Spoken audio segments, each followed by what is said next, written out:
Welcome to the Story Lab. I hope you enjoy this story. Let's begin. I pulled into our driveway, heart light with excitement. After 2 grueling weeks away on business, I couldn't wait to surprise Pamela with the news of my promotion. The house looked just as I'd left it: pristine white siding, neatly trimmed hedges. Home sweet home.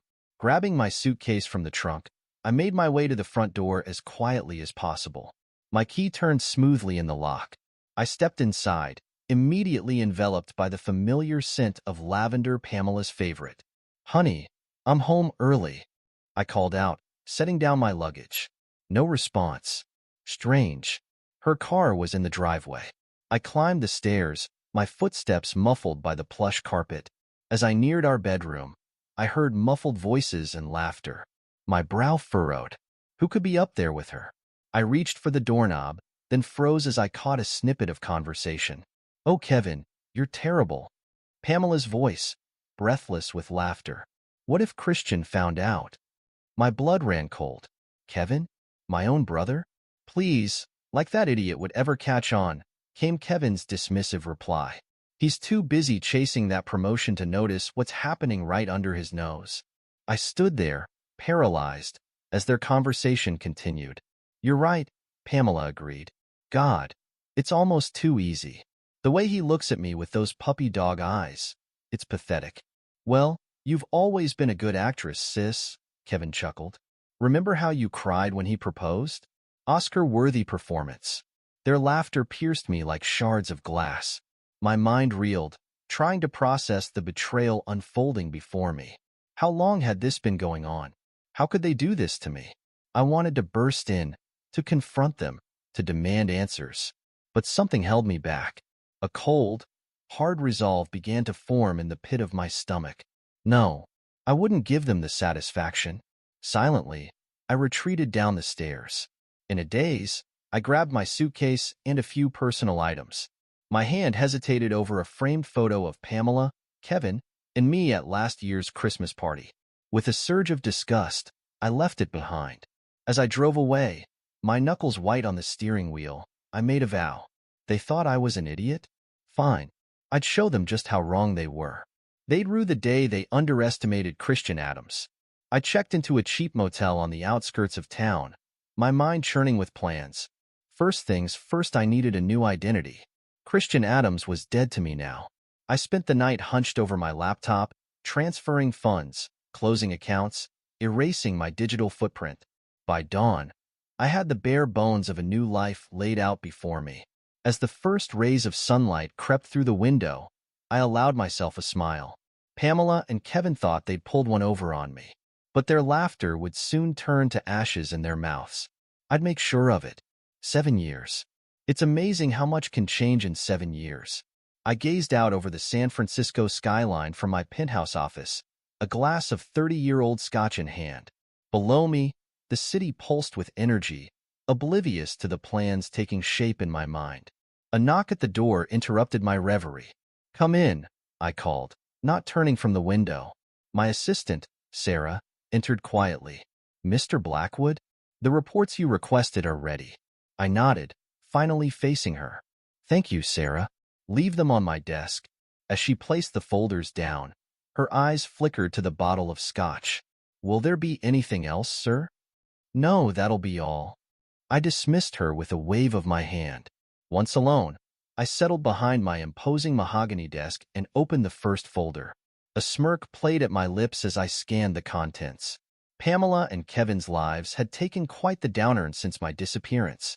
Kevin's gambling addiction had spiraled out of control. He was drowning in debt, borrowing from increasingly unsavory characters to stay afloat. Pamela, for her part, was struggling to maintain her lavish lifestyle on a single income. The strain was showing in their relationship, if the private investigator's photos were any indication. I leaned back in my chair, satisfaction coursing through me. Phase 1 of my plan was progressing nicely. Now for the coup de grace. I picked up my phone, dialing a familiar number. "Theodore? It's James. I need you to set something in motion for me." Theodore Kane, my ruthless corporate lawyer, listened intently as I outlined my next move. "Consider it done," he replied smoothly. "Anything else?" I hesitated, then made a decision. Yes, actually, I need you to arrange a DNA test. Discreetly. Of course. May I ask the reason? Let's just say I'm tying up loose ends, I replied cryptically. I'll send you the details. After ending the call, I pulled up an old photo on my computer. Leah's smiling face beamed back at me, all gap-toothed innocence. My daughter, or so I'd thought. The revelation that she might not be mine had been a bitter pill to swallow, but I needed to know for certain before proceeding with my plans. Weeks later, the results arrived in a nondescript envelope. I tore it open, scanning the contents with growing anger. Not mine. She'd never been mine. I crumpled the paper in my fist, a cold fury washing over me. Pamela's betrayal ran even deeper than I'd imagined. She'd robbed me not just of my marriage, but of fatherhood itself. Well, no more. It was time to tighten the noose. Over the next few months, I set my plan in motion. Anonymous tips to Pamela's employer about her indiscretions led to her unceremonious firing. Meanwhile, I quietly bought up Kevin's debts, becoming his primary creditor without him even realizing it. I watched from afar as their lives unraveled, piece by carefully orchestrated piece. Pamela grew bitter, lashing out at Kevin for his failures. Kevin retreated further into his addiction, gambling away what little they had left. It was almost too easy. They'd grown complacent in my absence, never suspecting the storm that was about to break over their heads. As I prepared for the final act of my revenge, I couldn't help but savor the irony. They'd thought me a fool, easily deceived and discarded. But I'd risen from the ashes of their betrayal, stronger and more powerful than ever. James Blackwood, tech mogul and ruthless businessman, was a far cry from the naive Christian Adams they'd known. And soon, very soon, they'd learn just how much I'd changed. Let them cling to their illusions for now, I thought, raising my glass in a mocking toast to the San Francisco night. The reckoning was at hand. Scene 3. The first strike. The familiar cacophony of the casino floor washed over me as I made my way through the crowd. Garish lights flashed, slot machines chimed, and the constant murmur of voices created a dizzying symphony of greed and desperation. I adjusted my designer suit, a far cry from the modest attire I'd worn in my previous life. Amazing how a bespoke jacket and an air of confidence could render you practically invisible. I spotted him at the high-stakes poker table, a sheen of sweat on his brow as he stared at his cards. My dear brother Kevin, looking considerably worse for wear than the last time I'd seen him. Taking a seat at the bar, I ordered a whiskey and settled in to watch the show. It didn't take long.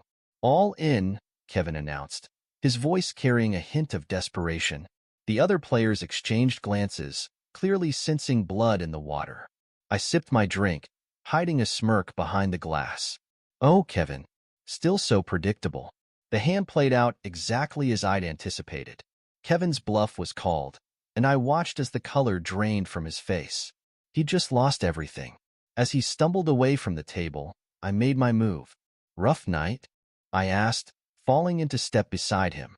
Kevin glanced at me, his eyes unfocused. You have no idea, pal. Oh, I think I might, I replied smoothly. In fact, I may be able to help you out of your predicament. That got his attention. What do you mean? I steered him towards a quiet corner of the casino. I couldn't help but notice your unfortunate run of luck. It just so happens I'm in the business of helping people like yourself. People who found themselves in a bit of financial trouble. Kevin's eyes narrowed suspiciously. Who are you? James Blackwood, I replied, extending my hand. And I believe I'm the answer to your prayers, Kevin Adams. His eyes widened at the use of his name. How did you? I make it my business to know things, Mr. Adams, including the rather substantial debts you've accrued. Debts that, as of an hour ago, now belong to me. Kevin paled, taking an involuntary step back. What do you want? I smiled, all teeth and no warmth. It's quite simple, really. I'm willing to erase all your debts. In exchange, I want your share of Adams Family Enterprises. The family business?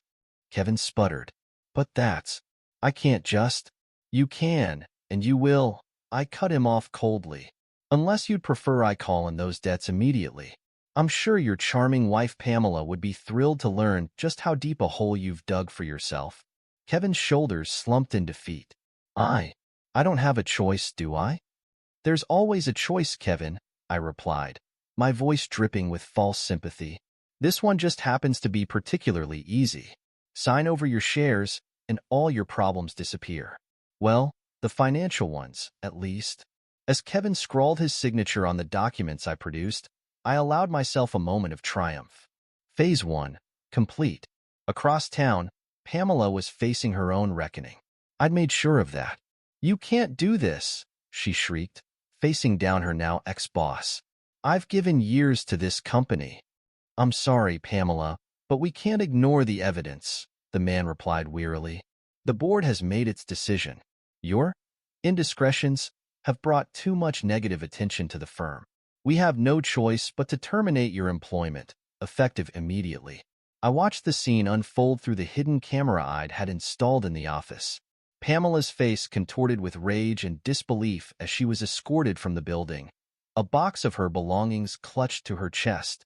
Back in my penthouse, I poured myself a celebratory drink. The pieces were falling into place beautifully. Pamela, jobless and desperate. Kevin, in my pocket and terrified of what I might do next. But the best was yet to come. As if on cue, my phone buzzed with a news alert. I clicked the link, a slow smile spreading across my face as I read the headline. Local teen arrested in botched robbery attempt. There, staring sullenly from her mugshot, was Leah, my supposed daughter, now a common criminal. How deliciously ironic. I set down my phone, gazing out at the twinkling city lights. Pamela and Kevin's carefully constructed world was crumbling around them. Soon, very soon, they'd have no choice but to turn to the one person they never expected to see again.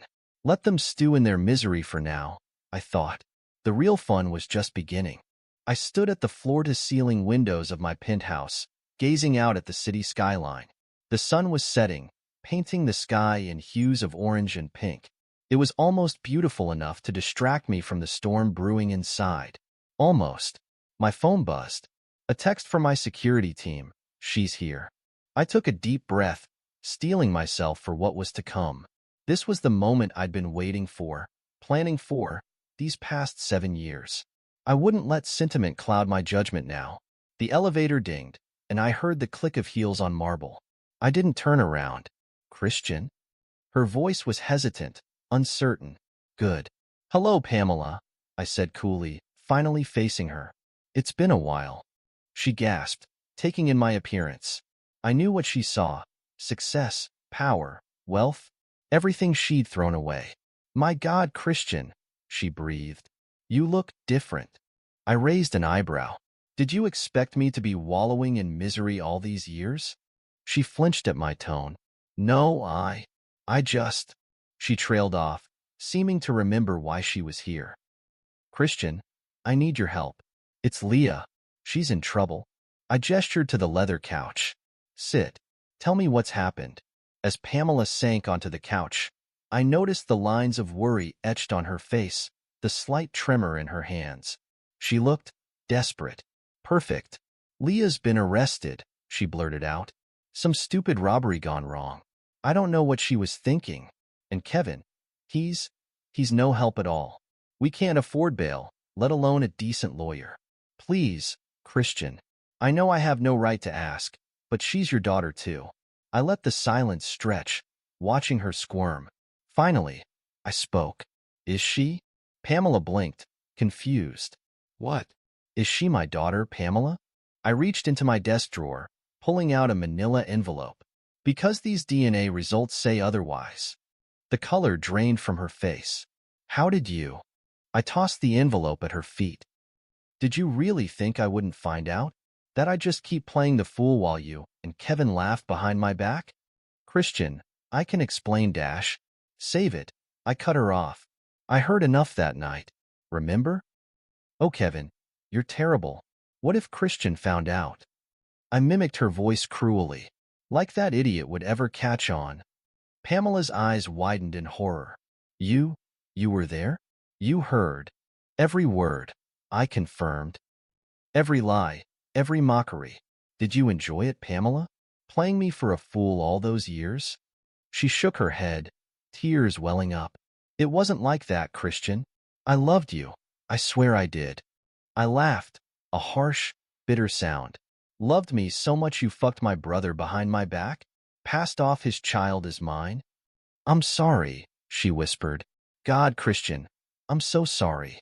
I know I messed up, but please, Leah needs help. Whatever you think of me, she's innocent in all this.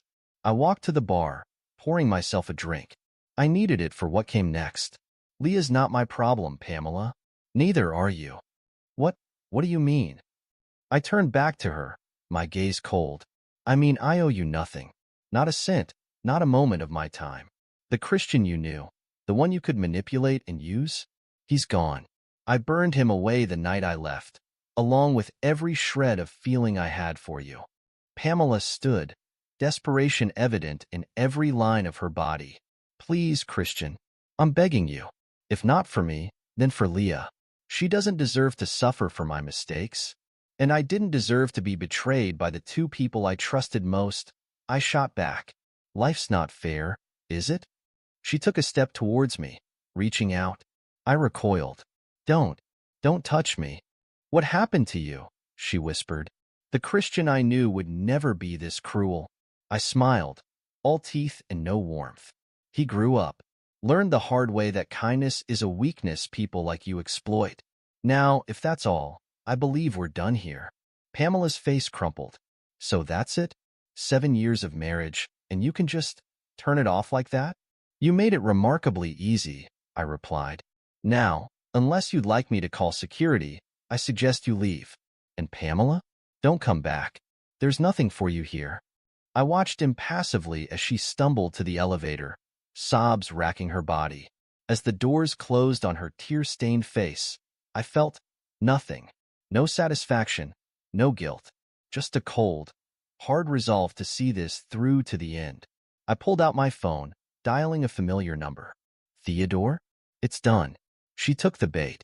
Time for phase 2. I was in the middle of a conference call when my security chief, Jackson, buzzed my intercom. Sir, we have a situation. Kevin Adams is here, demanding to see you. He seems agitated. I smiled. Right on schedule.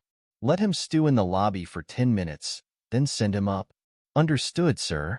I wrapped up the call quickly, then buzzed my assistant. Sarah, clear my schedule for the next hour. And have security on standby. Exactly 10 minutes later, the elevator dinged. I leaned back in my chair, affecting an air of casual indifference as Kevin burst into my office. You son of a bitch, he snarled, face red with rage. What did you say to Pamela? I raised an eyebrow. Hello to you too, brother. It's been a while. Kevin stalked towards my desk. Cut the crap, Christian. What game are you playing? Game? I echoed innocently. I'm not the one who played games, Kevin. That was you and Pamela, remember? He slammed his hands on my desk. Listen here, you smug bastard. I don't know how you wormed your way back into our lives, but it stops now. Stay away from Pamela, or I'll dash. You'll what? I interrupted, standing to meet his gaze. Hit me? Go ahead. My security team would love an excuse to throw you out on your ass. Kevin's eyes darted to the door, where two burly men had materialized. He took a step back, some of the fight leaving him. What do you want, Christian? He asked, deflating slightly. Money? Is that it? Because I'm telling you now, I don't have any. I chuckled. Oh, I know all about your financial situation, Kevin. The gambling debts, the loans from some very unsavory characters. Must be quite the burden. His eyes narrowed. How did you dash? I make it my business to know things. I cut him off. Just like I know about your affair with Pamela. How long was it going on, Kevin? Months? Years? Before or after Leah was conceived? Kevin paled. Christian, I dash. I held up a hand. Save your excuses. I'm not interested in your pitiful attempts at justification. What I am interested in is making you understand exactly how badly you've fucked up. I walked around the desk, circling Kevin like a shark. You see, brother, while you've been busy pissing away your life savings at the blackjack table, I've been investing in you, As a matter of fact. What are you talking about? Kevin asked, confusion evident in his voice. I smiled coldly. Those debts you owe? I own them now. Every last cent. Which means, essentially, I own you. The realization dawned on Kevin's face, quickly replaced by fury. You can't do this. I already have, I replied calmly. But don't worry, I'm willing to make a deal. Sign over your shares in the family business, and I'll consider your debt paid. Kevin laughed bitterly. The family business? That dried up years ago, after you disappeared. Did it? I asked innocently. Maybe you should check the stock prices. I hear Adams Tech is doing quite well these days. His eyes widened. Adams Tech? But how did you? Details. I waved dismissively. The point is, Kevin, you have a choice to make. Sign over your shares, or I start calling in your debts. All of them. I wonder how Pamela will react when she finds out just how deep a hole you've dug for yourself. Kevin's shoulders slumped in defeat. You've thought of everything, haven't you? I've had 7 years to plan this, I replied. Now, are you going to sign? Or shall I call my lawyer? With shaking hands, Kevin signed the documents I placed in front of him. As he did, I felt a surge of triumph. Another piece of the puzzle, falling into place. We're done here, I said, gesturing to the security guards. Show Mr. Adams out. As they led him away, Kevin turned back. Was it worth it, Christian?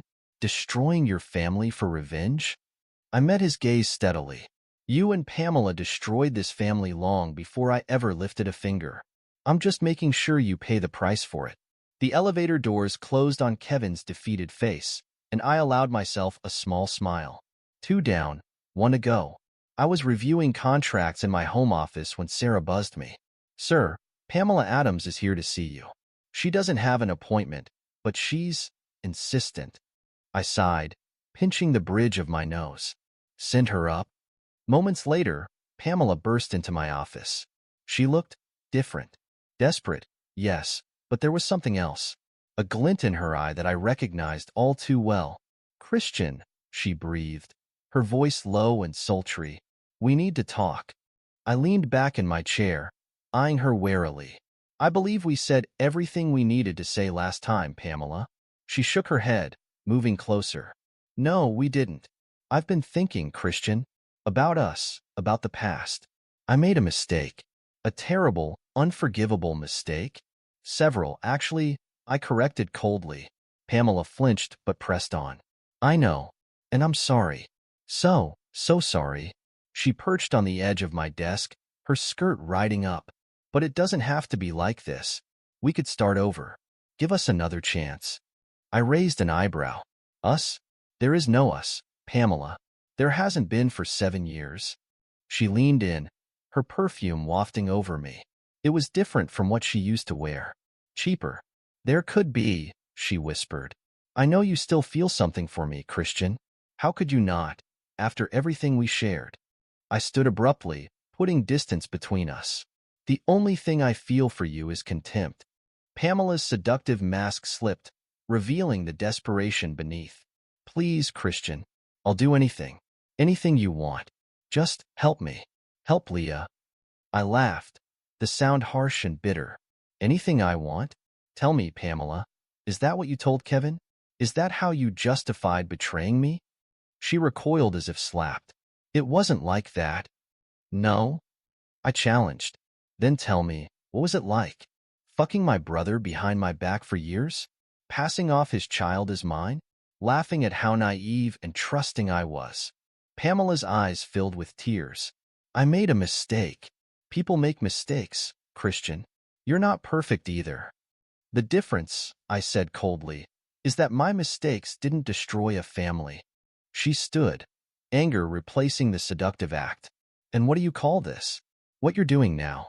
You're tearing us apart. I smiled, all teeth and no warmth.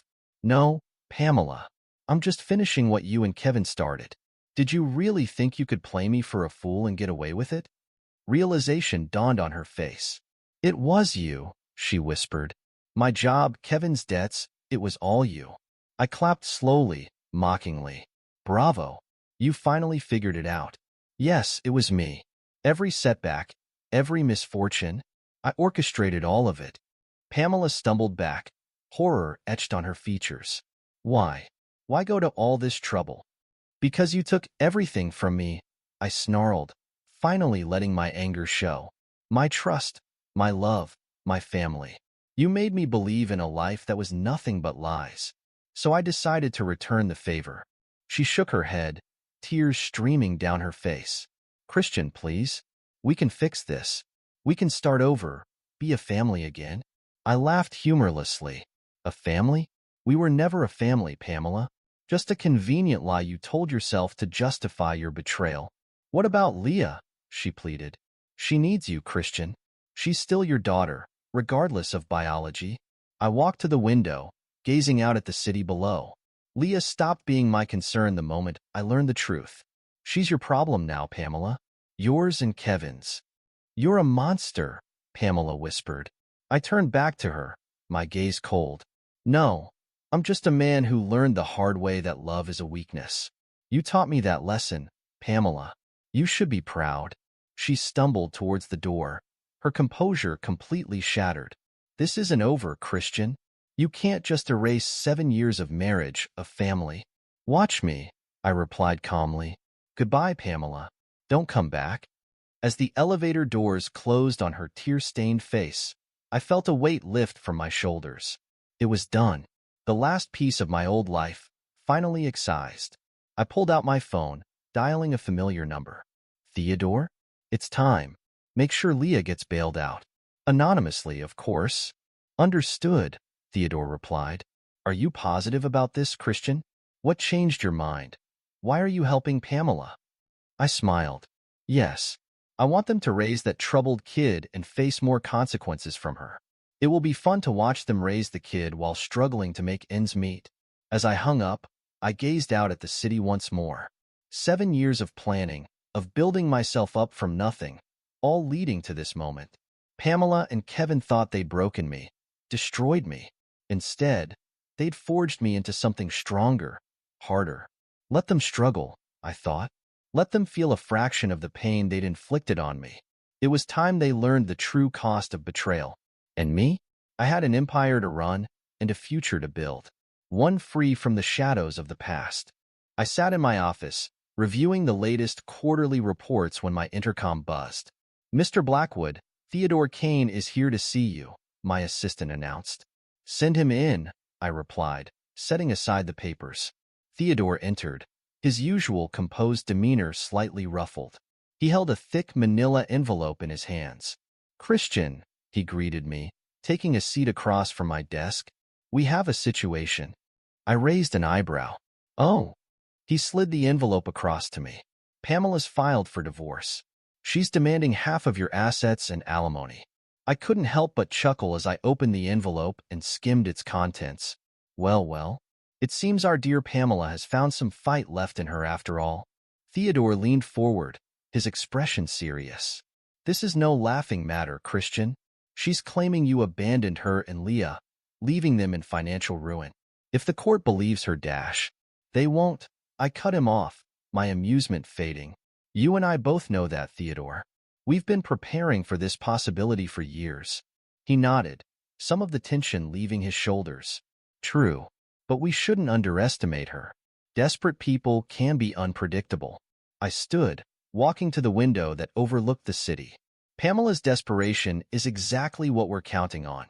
She's made her move. Now it's time for our counterstrike. Theodore's reflection in the glass showed a slow, predatory smile spreading across his face. What did you have in mind? I turned back to him. First, I want every shred of evidence we've collected over the years compiled and ready for court. The recordings of Pamela and Kevin, the financial records showing how she funneled money to support his gambling habit, the DNA results proving Leah isn't mine. Everything. Theodore was already making notes. Consider it done. What else? We're going to countersue, I said, my voice hard. Infidelity and fraud. Given that we're in a fault-based divorce state, it should be more than enough to not only deny her claims, but potentially leave her liable for my legal fees. Brutal, Theodore commented, but I could hear the approval in his voice. She won't know what hit her. I smiled coldly. That's the idea. I want you to bury her, Theodore. Use every legal trick in the book. When we're done, I want Pamela to regret ever thinking she could take me on in court. Theodore stood, gathering his papers. I'll get right on it. We'll need to move fast to file our countersuit. As he reached the door, I called out, Theodore? He turned back. Yes? No mercy, I said, my voice low. Not a shred of it. Understood? Theodore's eyes glinted with a ruthlessness that matched my own. Perfectly. We'll crush her, Christian. I promise you that. As the door closed behind him, I turned back to the window, a satisfaction settling over me. Pamela thought she could use the law against me. She was about to learn just how outmatched she truly was. The next few weeks were a whirlwind of activity. Theodore and his team worked tirelessly, building an ironclad case against Pamela. I threw myself into my work, using the familiar rhythm of business deals and corporate takeovers to keep my mind focused. Finally, the day arrived. I stood in my walk-in closet, adjusting my tie as I prepared for our first court appearance. A soft knock at the door interrupted my thoughts. Come in, I called out. Sarah, my assistant, entered.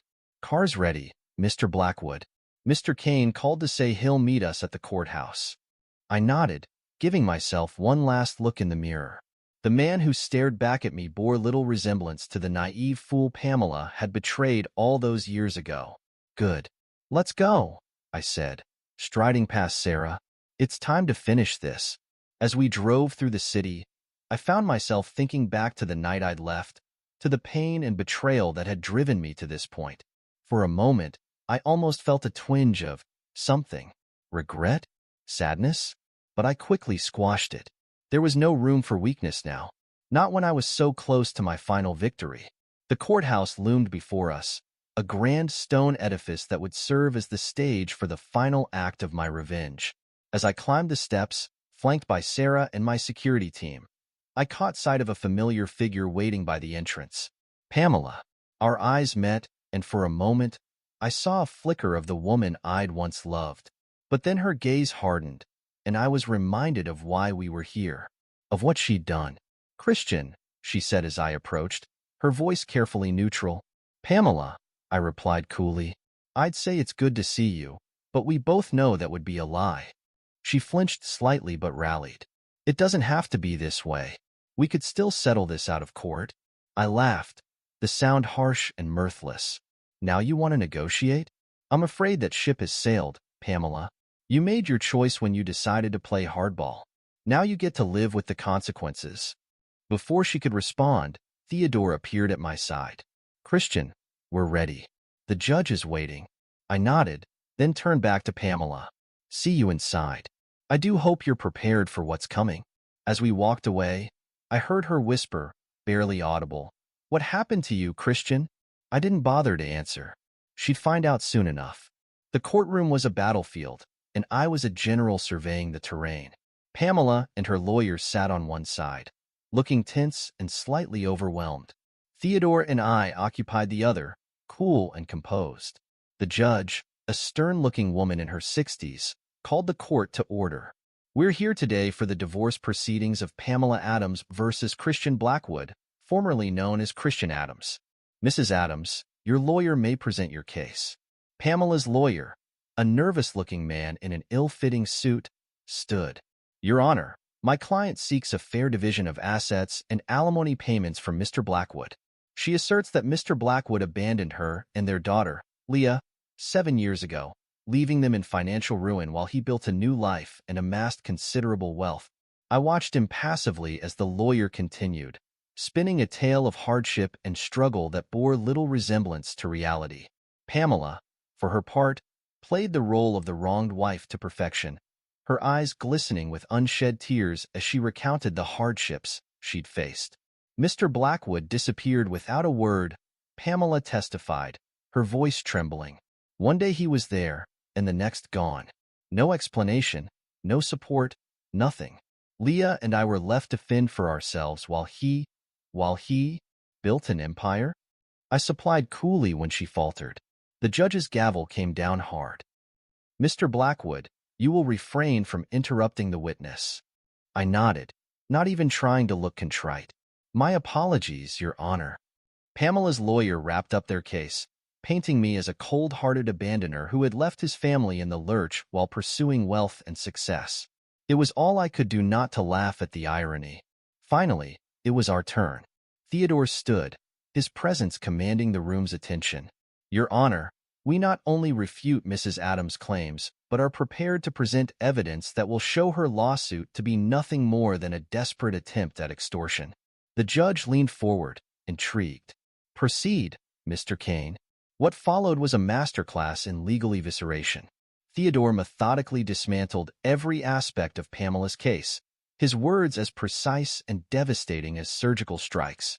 First, Your Honor, we submit into evidence recordings that prove Mrs. Adams was engaged in a long-term affair with Mr. Blackwood's brother, Kevin Adams. Pamela's gasp was audible as Theodore played selected clips from the recordings. Her face paled as her own voice filled the courtroom, laughing about how she and Kevin had deceived me for years. Furthermore, Theodore continued relentlessly. We have financial records showing that Mrs. Adams regularly funneled money from the family accounts to support Mr. Kevin Adams' gambling addiction. He presented document after document, each one driving another nail into the coffin of Pamela's case. I watched her, seeing the growing realization in her eyes that she had severely underestimated what she was up against. But the coup de grace was yet to come. Finally, Your Honor, Theodore said, his voice grave. We submit DNA evidence proving that Leah Adams, the child Mrs. Adams claims Mr. Blackwood abandoned, is not in fact his biological daughter. The courtroom erupted into shocked murmurs. The judge's gavel came down hard, calling for order. Pamela looked like she might faint.